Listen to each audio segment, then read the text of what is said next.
Olá pessoal, tudo bem? É uma satisfação estar com vocês mais uma vez e nós vamos trabalhar nessa aula com a temática A Equipe Gestora e o Desafio do Cotidiano Escolar. Veja que a expressão que eu estou usando não é o diretor e o desafio do cotidiano escolar, mas sim a equipe gestora. Hoje, quando a gente fala na gestão de uma instituição educacional, essa atribuição não cabe apenas a uma pessoa, mas sim a uma equipe que compõe a gestão escolar. Bom, nós temos aí três temáticas para discutir no decorrer dessa aula. Então, nessa aula da agora, nesse primeiro vídeo, nós vamos tratar da finalidade da educação básica da instituição escolar para a equipe gestora. Nós teremos posteriormente um outro vídeo, né, uma outra aula, que vai tratar do conceito de administração, gestão educacional, e um terceiro vídeo que vai tratar do desafio da administração, do desafio da equipe gestora, para que a finalidade da escola seja devidamente cumprida. Bom, nós temos duas concepções totalmente diferentes, eu diria que até contraditórias, né? Que discutem a finalidade da educação. Uma delas vai defender que a escola, que a educação tem como finalidade o preparo para o mercado de trabalho, e a outra defende que a escola tem como finalidade criar condições para a formação de sujeitos históricos, para que esses sujeitos históricos possam usufruir de todos os bens culturais que foram produzidos pela humanidade. Essa concepção que defende que a escola tem como finalidade o preparo para o mercado de trabalho também acredita que o conhecimento e as informações podem ser transmitidas da forma que o Paulo Freire, né, o autor Paulo Freire, denomina como educação bancária.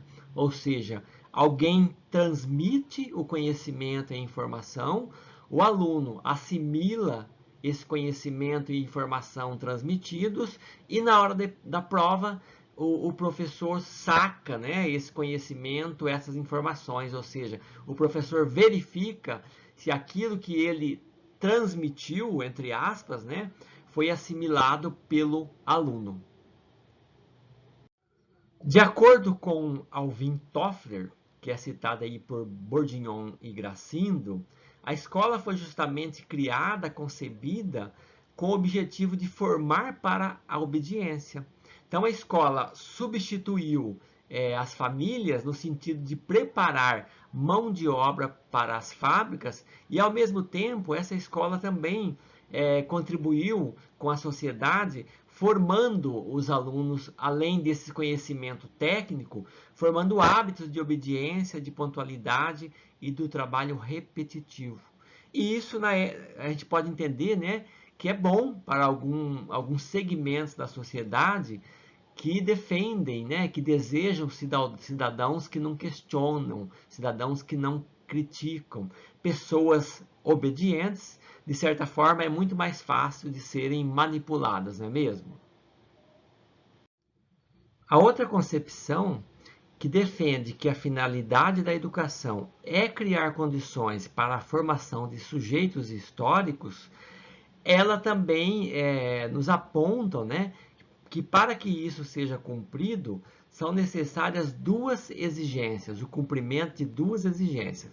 Primeiro, criar condições para que os educandos se apropriem da cultura inteira, e uma segunda exigência, despertar o desejo de aprender do estudante.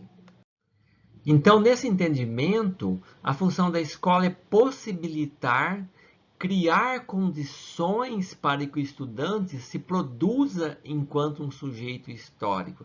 Então, vejam que aqui não se acredita em transmissão, não se transmite conhecimento, mas sim criar condições para que o próprio estudante se produza e se produza enquanto um sujeito histórico. Ela também acredita que o conhecimento integra um dos aspectos para formar o sujeito histórico. não é único e exclusivo, ele integra. E é impossível transmitir o conhecimento.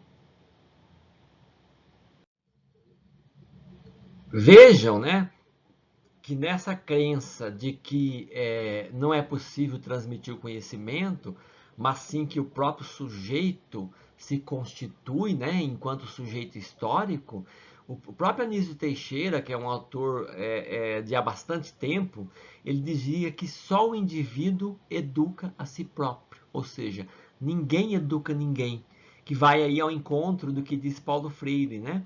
Ninguém educa ninguém, ninguém se educa a si mesmo. Os homens se educam entre si, mediatizados pelo mundo. Então veja a profundidade disso. Quando a gente acredita em transmissão, a gente acredita que um sujeito é possível incutir na cabeça do outro, né, um determinado conhecimento. Aqui não, é o próprio sujeito que tem que ter esse desejo de aprender, que busca esse conhecimento para que ele se eduque. E o papel da escola nesse sentido é criar as condições necessárias para que essa educação ocorra. Então, nessa primeira exigência, para a gente aprofundar um pouco mais, então o cidadão estudante, para que ele se produza enquanto sujeito histórico, ele tem que se apropriar de tudo que é produzido pela humanidade. Então não basta o conhecimento. Então, nesse sentido, que eu sempre aponto, né, um desserviço que é prestado pelas avaliações externas. Uma vez que hoje, quando a gente fala em Saeb, em Prova Brasil, o que é valorizado? Apenas o português e a matemática. Então, isso, de certa forma, acaba fazendo com que as escolas priorizem ou trabalhem apenas com conhecimento, e pior ainda, né, com o conhecimento do português e da matemática. Ora, né, nem só os conhecimentos e muito menos o português e a matemática, a gente pode entender que isso é a cultura inteira. A humanidade não produziu só isso. A humanidade produziu muito mais do que conhecimento e muito mais do que o português e muito mais do que a matemática. Isso contraria, de certa forma, né, até as diretrizes da educação básica, que tem uma concepção muito mais ampla do que uma educação. Então, a escola, nós não podemos restringir a sua atuação só no conhecimento. Então, além do português, da matemática, da arte, da educação física, da geografia, entendendo tudo como conhecimento, nós temos também como finalidade fazer com que o estudante se aproprie muito mais do que isso, né? O aluno, por exemplo, né, saber apreciar um bom filme, saber apreciar uma boa música, saber apreciar um bom teatro, faz com que ele viva melhor, faz com que ele aproveite de melhor forma tudo que é produzido pela humanidade. Então veja, né, que nós podemos perceber uma certa divergência entre o que estabelece a Constituição Federal e a LDB e as políticas educacionais que, de certa forma, privilegiam o domínio de algumas disciplinas. Tanto a LDB quanto a Constituição apontam como finalidade da educação o pleno desenvolvimento do educando. Quando a gente fala em pleno desenvolvimento, estamos falando em desenvolvimento de todos os seus aspectos, e não apenas de uma ou outra disciplina. Também a escola, né, segundo a LDB e Constituição, a educação, tem como finalidade o preparo do educando para o exercício da cidadania e sua qualificação para o trabalho. Isso é muito mais amplo do que simplesmente preparar o aluno para ir bem num exame de português ou num exame de matemática, conforme direciona as avaliações externas atualmente no Brasil. Então vejam, né, que temas relacionados ao viver bem não podem constituir apenas em temas transversais ou projetos estanques, periódicos. Porque muitas escolas muitas vezes falam, não, nós trabalhamos aqui com a cultura inteira. Nesse ano nós desenvolvemos um projeto de dança, ou um projeto de música, ou um projeto de arte. Então, nada disso, né? Tanto a dança como a arte, a música, a convivência, a filosofia, a ética, o cuidado com o corpo devem ser temas centrais da prática da escola. Isso deve ser trabalhado o ano todo para que o estudante realmente se aproprie disso. Então, não é à toa que nós temos hoje o machismo imperando tanto na nossa sociedade, como também dentro das nossas próprias escolas. Porque na medida em que nós não trabalhamos a arte, né, a dança, a música, nós formamos sujeitos sem sensibilidade, podemos dizer assim, porque essas disciplinas, de certa forma, acabam contribuindo e muito, né, com o desenvolvimento da sensibilidade dos nossos educandos, né, com o cuidado com o outro, com o respeito com o outro, independente do seu gênero, da sua condição econômica, ou da sua raça, ou da sua religião. Então, por isso que é tão importante a escola trabalhar, criar condições para que o educando se aproprie dessa cultura inteira.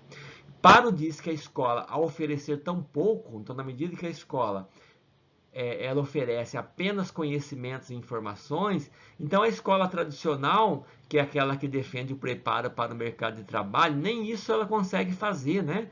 É que as informações e os conhecimentos só vão ganhar interesse por parte do educando se eles estiverem no contexto de toda a cultura, né? Porque você isolar o português, isolar a matemática, né? De certa forma acaba não despertando o interesse. Se isso for integrado na cultura inteira, há uma disposição muito maior do educando para assimilar, para se apropriar também desses conhecimentos e dessas informações. Eu quero que vocês observem que há uma relação entre as duas exigências para se formar um sujeito histórico.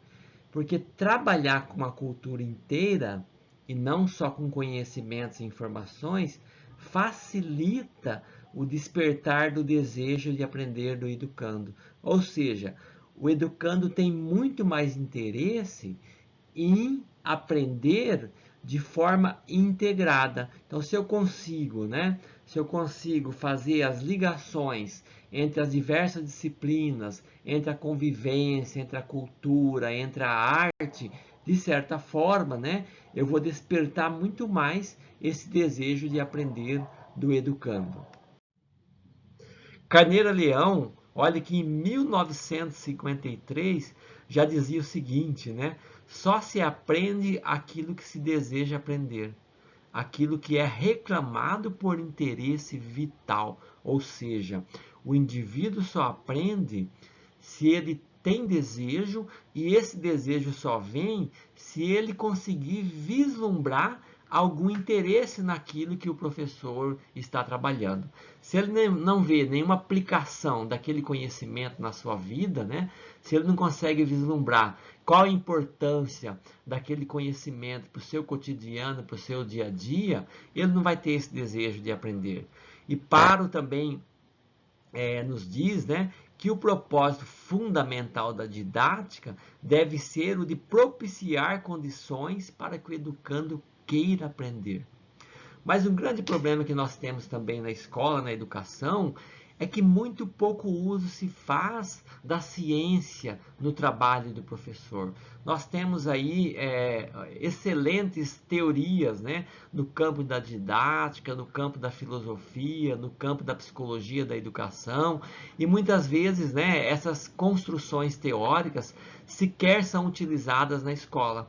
Os professores, de forma geral, inclusive existem pesquisas que apontam isso, fazem uso muito mais, né, daquilo que os seus professores anteriores fizeram em sala de aula, ou seja, eles acabam imitando esses professores, do que se utilizarem da ciência para trabalhar. Então, muitas vezes, aquele conteúdo, o conhecimento teórico que está lá na didática, na psicologia, não é utilizado pelo professor, o que contribui para que esse educando não tenha desejo de aprender, porque o professor não faz uso de tudo que existe, né, das técnicas que ele pode utilizar para trabalhar o conhecimento, né?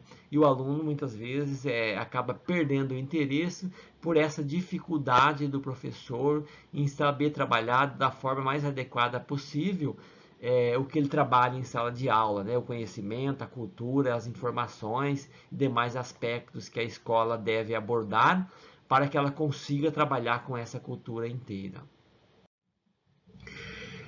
Outro aspecto importante que a gente tem que ter conhecimento é que querer aprender não é algo que nasce com o indivíduo.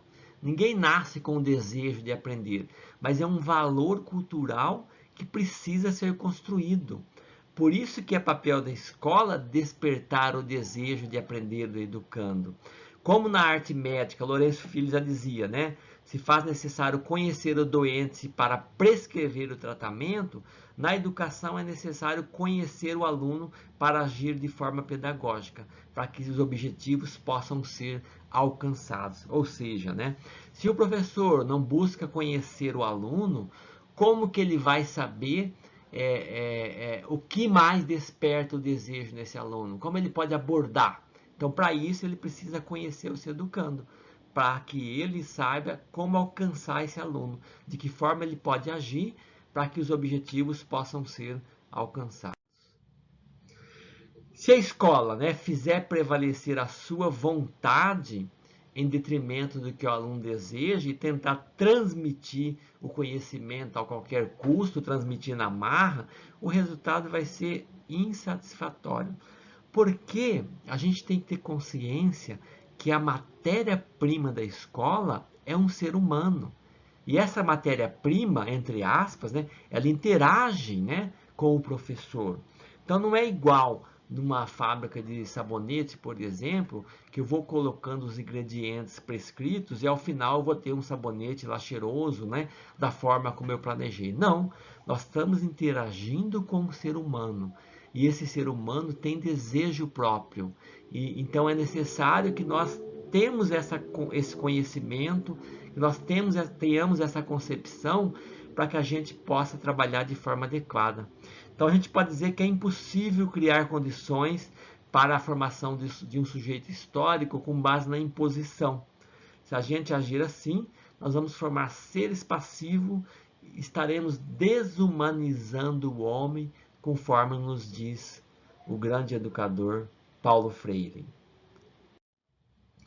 Então, observem que despertar esse desejo implica em convencer o educando que somente por meio da educação ele será um ser humano de forma integral e terá condições de usufruir de todos os bens culturais que são produzidos pela humanidade. É a educação que vai sensibilizar o ser humano, que vai dar condições dele saber apreciar uma boa música, dele saber apreciar um quadro bem pintado, né? Dele saber apreciar uma obra de arte. Então é somente por meio da educação que o indivíduo pode viver de forma plena, que ele pode aproveitar tudo que foi produzido pela humanidade. Bom, pessoal, então são esses fundamentos que inicialmente eu gostaria de discutir com vocês nessa primeira aula, para que a gente possa compreender melhor quais são os desafios que a equipe gestora encontra na instituição educacional. Conto com a participação, com a presença de vocês em nossa próxima aula.